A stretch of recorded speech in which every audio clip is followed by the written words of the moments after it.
I want you to forget everything you think you know about human limits. Just for a second, picture a wall.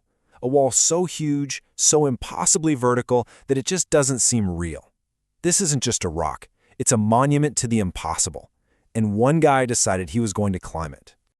I mean, really think about that. How do you climb something that's basically impossible? When you're staring up at a vertical mile of sheer granite, what does it even take to take that first step? Who looks at that and thinks, yeah, I'm going to do that? Let's try to wrap our heads around that number. 914 meters. That's almost a full kilometer, straight up. This is a sheer, unforgiving cliff that has shut down some of the best climbers in the world, even with all their fancy gear. And here's the part that changes everything. The part that sounds like a typo. He did it without a rope. No gear, no safety net, nothing. Just him, his shoes, and a bag of chalk. Every single move had to be perfect, because one tiny mistake, one slip, and it's over. So before we can even get to the man, we have to understand the mountain, or, well, the wall. Because in the climbing world, El Capitan isn't just another challenge. It's the final boss. Let's put this into perspective. You've seen pictures of the Empire State Building, right? El Capitan is more than twice that height. But a skyscraper has windows, ledges, things to grab. El Cap is a vertical ocean of granite, polished, smooth over millions of years. Some of the holds are as small as a coin. So you gotta be asking, who would even attempt something like this? To understand the climb, you first have to get inside the mind of Alex Honnold. And believe me, his journey is just as wild as the wall itself. You know, his story didn't start with some big, bold confidence. He was actually a painfully shy kid who found his voice on the rock. Then, his father passed away, and at that turning point, he just dropped out of college, moved into the family van, and dedicated his entire life to one thing: climbing. The van was his home, and the rock was his whole world. And this is where it gets really fascinating scientifically. Researchers put him in an fMRI scanner and showed him all these terrifying images. Now, in your brain or my brain, the amygdala, that's the fear center, it would light up like a Christmas tree. In Honnold's brain, barely a flicker. It's not that he's fearless. His brain is just wired differently. His threshold for fear is just off the chart. And get this quote from him.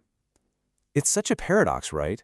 His intense social anxiety actually pushed him into an activity where he could be totally self-reliant. His biggest weakness, in a weird way, became the foundation for his greatest strength.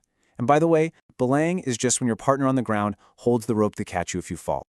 Okay, so you have to understand, climbing El Cap wasn't some spontaneous decision. No way. It was the grand finale of a performance that took over a decade. All his other legendary free solos, they were just rehearsals for the main event. He was ticking off a list of impossible climbs. Moonlight Buttress in Zion, the incredibly technical El Sendero Luminoso down in Mexico. Each one just kept pushing the boundaries. But it was his climb of Half Dome, right there in Yosemite, that showed a little crack in his armor. Because on Half Dome, something changed. For the first time on a major solo climb, Honnold's laser focus, it wavered. That little fear center in his brain, the amygdala, it finally woke up.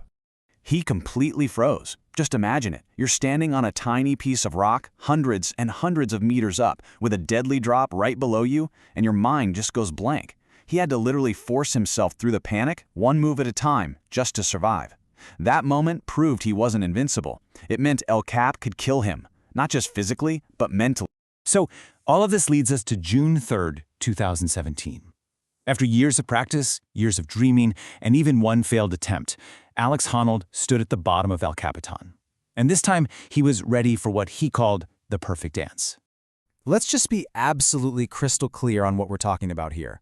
Free soloing is the purest form of climbing, but it's also the most unforgiving. There is zero margin for error. You slip, you fall, you die. It really is that simple. The route he chose, Freerider, is like a gauntlet of nearly impossible sections. You've got the monster off-width, this brutal crack you have to jam your whole body into, and then, about 2/3 of the way up, you hit the legendary boulder problem. Okay, this sequence is so delicate, so precise, it terrifies climbers with ropes. It's a series of tiny little holds, and it ends with a move that's basically a no-hands karate kick to swing your leg across a gap, all while you're 600 meters in the air. One tiny miscalculation, and that's it. And this is where the story comes full circle. Remember that crippling fear on Half Dome? This time, on El Capitan, there was none of it. He said it was just a state of pure joy, like everything was flowing perfectly. All those years of rehearsal had burned the moves into his muscle memory. He didn't just climb the wall, he kind of became part of it. So, after you've done what many people call the single greatest athletic achievement in the history of humanity, what do you do the next day? I mean, seriously, where do you go from there? Well, Honnold did something pretty amazing. He took all of that incredible focus and redirected it. He expanded his foundation, using his new fame to push for solar energy and help communities all over the world. His mission went from conquering vertical walls to tackling global problems. So his journey didn't really end at the top of El Cap. The new challenge, the new climb, was figuring out how to find purpose in a life that didn't involve risking it all every single day. And that really leaves us with the ultimate question, doesn't it? Honnold's story is about so much more than climbing. It's about ambition, it's about risk, and it's about what we do after we've conquered our own personal El Capitan. So it makes you wonder, what's the impossible wall that you're preparing to climb?